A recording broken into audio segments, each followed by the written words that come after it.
Menyo anak senang kayak apa mah ke Mandung gede. Tak let mama ke gede Mandung. No ai pepi awak kah kacau ate. Nyo awak kah baper ka war rumah ka pidik mah ke gede hai. Pukoi mah ke Mandung. Menyo anak senang, anak haid udah temenak tapi sampai bak rungkai lah koi mah ke Mandung. Oh, kaya pamah gitu kata nak go Mandung. Anak kenang bo. Anak kenang bo ke kenang ame ya ka anak kenang bo ya ka ke. Tak boleh bangai ku. Ke tak ke pap ma ke bak media gejak ambo atau pokok ma ke. Kok ma kah kambo ino. Sabar tante, pajanaan ke aku kahwin dengan abang ya ka pergi ke tante lam koi ma ke. Kacang bo puyo. Ranu pina, aku pina, ruko pina, satu na sekino. Ino bita lampu koi mah.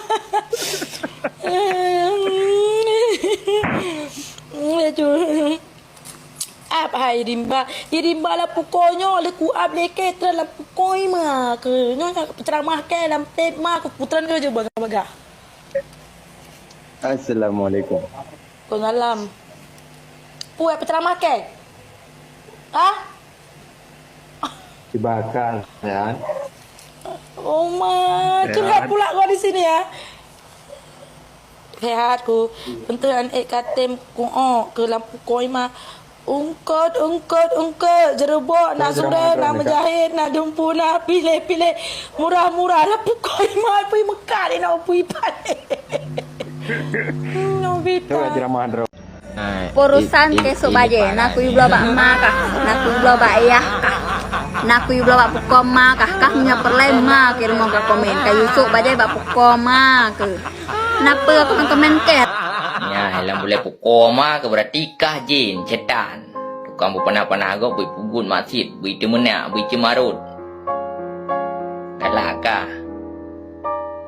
tenak ke kata omongan punya kerekam bah atau kada lot lemah bak ma kada bak ayah kelang boleh pukul ma kita set kan katan bereh katan betul hai ni haram jadah kepelemah mama katan bereh kuku katan bereh kerja apa ma kerja ma ke wah gege ni tek set luar urusan kah walaupun ke di Ramdi menyebelah perle boleh pukul pelemah bakah Pudak ada besar ada buat pula pukul alah nak filter skincare here kurang mampu saya kui segun bergadang ke dalam mujizat di semayang nak percaya kerja ma kerja papa